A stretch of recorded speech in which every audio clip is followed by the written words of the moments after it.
আমি চন্দন সরকার positive water পক্ষ থেকে বলছি। আজ আমরা একটা গুরুত্বপূর্ণ বিষয় নিয়ে আলোচনা করতে চলেছি, বিশ্ব উষ্ণায়ন বা গ্লোবাল ওয়ার্মিং। সেই সম্পর্কিত বিষয় নিয়ে আমরা আলোচনা করার জন্য আজকে আমাদের মধ্যে পেয়ে গেছে আমাদের গভর্নমেন্ট ইলামবাজার কলেজের ইলেকট্রনিক্স মেকানিক বিভাগে ইনস্ট্রাক্টর স্যার মাননীয় শ্রী গোপাল মন্ডল মহাশয়। আমি স্যারকে প্রথমে বলবো, স্যার আপনি আপনার যে আমাদের গ্লোবাল ওয়ার্মিং সেই বিষয়ে যদি দু চার কথা কিছু বলেন। নমস্কার, আমি অনেক কৃতজ্ঞতা বোধ করছি কারণ আজকে এরকম একটা গুরুত্বপূর্ণ একটা টপিক নিয়ে আলোচনা সভায় আমাকে জায়গা দেওয়ার জন্য। তো বেসিক্যালি গ্লোবাল ওয়ার্মিং একটা খুবই গুরুত্বপূর্ণ টপিক, যেখানে আজকে সারা পৃথিবী জুড়ে তাপমাত্রা ধীরে ধীরে বাড়ছে এবং সেটা বেশ কতগুলো কারণের উপর ডিপেন্ডেন্ট। তো এইগুলোকে নিয়ে বেসিক্যালি আমাদের সবাই জানা দরকার। তো বেসিক্যালি যেটা গ্রিন হাউস গ্যাসেস মানে কার্বন ডাই অক্সাইড, মিথেন বা বিভিন্ন ধরনের এই যে ওজোন লেয়ার, এগুলো সবকিছু মিলিয়ে কিন্তু অ্যাকচুয়ালি গ্লোবাল ওয়ার্মিংটা হচ্ছে। তো এগুলোকে নিয়ে একটু জানাও দরকার, এটা একদম প্রাইমারি লেভেল থেকেই জানা দরকার। তো সেক্ষেত্রে কি হয়, অ্যাকচুয়াল এই যে টেম্পারেচার ধীরে ধীরে বাড়ছে, এটা কিন্তু ভাইস ভার্সা টেম্পারেচারের সাথে এনভায়রনমেন্ট। তো যতই টেম্পারেচার বাড়তে থাকবে তত পৃথিবীর উপরে একটা ইফেক্ট পড়বে জলবায়ুর উপর, এবং সেটা আরো ধীরে ধীরে টেম্পারেচার বাড়াবে। তো একটা আরেকটা পরিপূরক দুটো একসাথে বাড়তে থাকে। তো এখানে দেখা যাচ্ছে কি, যতই টেম্পারেচারটা বাড়ছে তত কি হচ্ছে, গ্লেসিয়ার যেগুলো আছে আমাদের উত্তর মেরু এবং দক্ষিণ মেরুতে, এই গ্লেসিয়ারগুলোতে যে বরফের স্তূপ যেটা জমা ছিল সেগুলো কিন্তু ধীরে ধীরে গলতে শুরু করেছে। যার ফলে কি হচ্ছে, সমুদ্রের যে জলস্তর সেটা অনেক বেশি পরিমাণে বাড়ছে। ফলে কি হবে, কিছুদিন পরে দেখা যাবে যে আমার তো অলরেডি মানে 3 ভাগ জল 1 ভাগ স্থল, এই জল যদি আরো বেশি করে পৃথিবীর স্থলভাগটাকে দখল করে নেয়, তাহলে মানুষের বসবাসের জন্য বা বিভিন্ন এই যে এনভায়রনমেন্ট যে চেইন আছে, বিভিন্ন জীবজন্তু সবকে মিলিয়ে তো আমাদের এই প্রকৃতি, তো সেই জায়গাটা কিন্তু অনেক বেশি পরিমাণে এফেক্টেড হয়। তো এর সাথে সাথে কি হচ্ছে, যত জলের টেম্পারেচার বাড়ছে, সমুদ্রের জলের লেয়ারের টেম্পারেচার বাড়ছে, তারপরে সমুদ্রের নিচে যে জমা যে কার্বন ডাই অক্সাইড, বিপুল পরিমাণে কার্বন ডাই অক্সাইড, সেগুলো আর জমা থাকছে না, ধীরে ধীরে প্রকৃতির মধ্যে ফিরে আসছে। যার ফলে কি হচ্ছে, কার্বন লেয়ার আরো কার্বনের পরিমাণ লেয়ারের মধ্যে বাড়তে শুরু করেছে। তারপরে আরো টেম্পারেচার বাড়ছে, কার্বন বাড়াবাড়ি টেম্পারেচারটা বাড়তে থাকবে। তো এইভাবে কি হচ্ছে, টেম্পারেচারটা ধীরে ধীরে বাড়ছে। আরো একটা কারণ আছে, যেখানে দেখা যাচ্ছে যে আমাদের নিজেদের কারণেই হোক বা যে কোনো কারণেই হোক, আমরা গাছগুলোকে কিন্তু ধীরে ধীরে কেটে ফেলছি। তো গাছ কাটার সাথে সাথে আমাদের এই জিনিসটা মাথায় রাখা উচিত যে প্রয়োজনের সাথে সাথে যেমন ভাবে গাছ কাটছি তেমন ভাবে আবার রিপ্লেস করার প্রয়োজন আছে।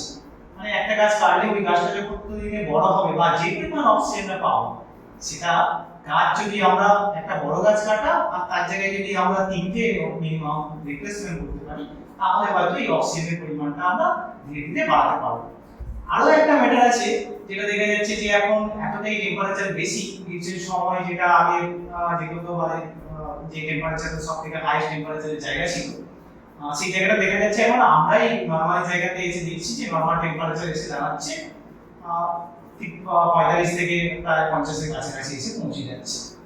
তো এর ফলে কি হচ্ছে, আরো র্যাপিডলি মানুষ বেশি করে এসি, ফ্রিজ এগুলোকে বেশি করে ইউজ করছে, যার জন্য কি হচ্ছে, তার সাথে সাথে এগুলোকে ইউজ করার জন্য এর থেকে যে গ্যাসটা নির্গত হচ্ছে সিএফসি গ্যাসগুলো, ক্লোরোফ্লোরোকার্বন বা বিভিন্ন ধরনের যে মিথেন, এই গ্যাসগুলো বাড়ছে আর টেম্পারেচারে কিন্তু ধীরে ধীরে বাড়তে শুরু করছে।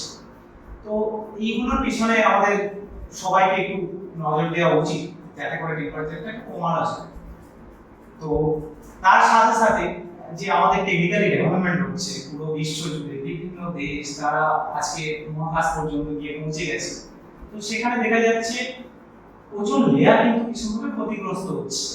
তার মানে আমি এটা বলতে চাইছি না যে তাহলে এই টেকনিক্যালি ডেভেলপমেন্টটা বন্ধ হয়ে যাবে, এটা আমাদেরকে করতেই হবে, ভবিষ্যৎকে এগিয়ে নিয়ে যেতে হবে। তো এই ওজোন লেয়ারটাকে যাতে যে পরিমাণ ক্ষতিগ্রস্ত হচ্ছে সেটাকে যদি মেইনটেনেন্স করতে হয়, কমাতে হয়, তাহলে অবশ্যই কিন্তু আমাদের গাছের প্রয়োজনীয়তা আছে। এই জিনিসগুলোর উপরে আমাদের বেসিক্যালি একদম লোয়ার লেভেল থেকে সবাই খেয়াল রাখা দরকার। যদিও বিভিন্ন এনজিও থেকে, বিভিন্ন গভর্নমেন্ট সেক্টর থেকে বিভিন্ন পদক্ষেপ দিচ্ছে, স্টেপ দিচ্ছে, কিন্তু যে কার্যকারিতা যতটা হচ্ছে সেটাকে আমার মনে হয় আরো বেশি করে মনিটরিং করাটা প্রয়োজনীয়তা আছে। অর্থাৎ মানে আমরা শুনে নিলাম আপনার থেকে মূলত যে আমাদের গ্লোবাল ওয়ার্মিং কি এবং তার কি কি এফেক্ট রয়েছে। অর্থাৎ আমরা বর্তমান সময় দাঁড়িয়ে আমরা প্রায়শই বলতেই পারি, আমরা কিছুদিন আগে যখন আমাদের গ্রীষ্মকাল ছিল তখন কোথাও কোথাও আমরা দেখেছি 45 ডিগ্রি 46 ডিগ্রি যে টেম্পারেচার ছিল, তারপরে আমরা সাধারণ মানুষ কিন্তু নাবিশ্বাস হয়ে উঠেছিলাম। তো আমরা অনেক মানুষ আছি যাদের বাড়িতে হয়তো এসি আছে, ফ্রিজ রয়েছে, এগুলো যেমন আমাদের সুখ স্বাচ্ছন্দ্যের জন্য যতটা প্রয়োজন, কিন্তু আমরা যদি আবার গ্লোবাল ওয়ার্মিং এর কথা ভাবি তাহলে এগুলোকে যতটা সম্ভব যদি আমরা একটু অ্যাভয়েড করতে পারি সেই দিকগুলো কিন্তু আপনি বললেন। তাছাড়া যে টেকনিক্যাল দিকগুলো রয়েছে, অর্থাৎ আমরা যাই করি না কেন ভালো কিছু করার একটু জন্য ইন্টারেক্ট করে আমি আরেকটু কিছু বলতে চাই। এখানে দেখা যাচ্ছে যে মানে শুধুমাত্র যে টেম্পারেচার বেড়ে যাচ্ছে সেটাও না, হঠাৎ করে হেভি রেইনফল, খুব বিরাট পরিমাণে বৃষ্টি হচ্ছে, 1-2 দিনের মধ্যে বিরাট বৃষ্টি হয়ে গেল, যার জন্য কিন্তু ওই জলটা কিন্তু মাটির নিচে যতটা যাচ্ছে তার থেকে বেশি পরিমাণ জলটা কিন্তু মানুষ অনেক ক্ষতি করে যাচ্ছে। যেমন রিসেন্টলি যদি খবরে কাগজ বা বিভিন্ন জায়গায় দেখা যাচ্ছে যে কোনো জায়গাতে বিরাট পরিমাণে ভূমিধস, প্রচুর মানুষের প্রাণ ক্ষয়ক্ষতি হচ্ছে, তারপরে কোনো জায়গায় খরা, জল পাওয়াই যায় না, জল ছাড়া আমরা এক সেকেন্ডও বাঁচতে পারি না। তো সেগুলো কিন্তু ঘটছে ধীরে ধীরে ধীরে ধীরে। প্লাস আরো যে বিভিন্ন সামাজিক যে ক্ষয়ক্ষতিগুলো সেগুলো কিন্তু ঘটতে থাকছে, এগুলোকেও মানুষের একটু আরো অন্তরঙ্গ হয়ে দেখা দরকার। তো এবার আমি স্যারের থেকে আরেকটা বিষয় আমি প্রশ্ন করতে চাই, সেটি হলো আমরা সমাজে বসবাসকারী মানুষ রয়েছে, বিভিন্ন সমাজে বসবাসকারী বিভিন্ন মানুষজন থেকে শুরু করে বিভিন্ন পশু পাখি থেকে শুরু করে বিভিন্ন সমস্ত জীবজন্তু রয়েছে। তো আমরা মানুষ হিসাবে আমাদের কি করণীয় রয়েছে যার ফলে আমরা এই যে গ্লোবাল ওয়ার্মিং যেটা হচ্ছে সেটা যাতে ঠিকঠাকভাবে হতে পারে? অ্যাকচুয়ালি এটা অবশ্যই জানা দরকার, না হলে আমাদের কাছে প্রবলেমগুলো আমরা রিয়েলাইজ করছি কিন্তু তার সলিউশনগুলো হয়তো বুঝে উঠতে পারছি না। তো এখানে বেসিক্যালি আমার যেটা মনে হয় পার্সোনাল মতামত বা ভিউ, সেখানে দেখা যাচ্ছে হয়তো আমার যতটুকু প্রয়োজন তার থেকে অতিরিক্ত হয়তো আমরা অবশ্যই করছি বা ব্যয় করছি। যে আমার এসিটা পুরো দিনে না চালালেও হতো, আমি পুরো দিনই চালিয়ে রেখেছি।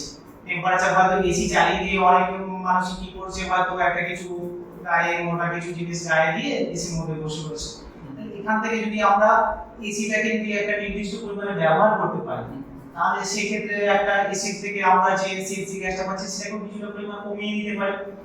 প্লাস হচ্ছে এই যে এতটা পরিমাণে বৃষ্টি হচ্ছে, সেই বৃষ্টির জলটাকে যদি কোনোভাবে যদি আমরা প্রপার টেকনোলজি দিই, ওটাকে যদি আমরা মাটির নিচে যদি করতে পারি, ড্রেনেজ করতে পারি, বা মাটির নিচে যে ওয়াটার লেভেলটা কমে যাচ্ছিল, তাহলে যেসব জায়গাগুলোতে মানুষের জলের অভাব হাহাকার পড়ে যায়, ওই জায়গাগুলোতে কিন্তু আমরা ওয়াটার সাপ্লাইয়ের এই সমস্যাটা কিছুটা হলেও অন্তত আমরা রিজলভ করতে পারতাম।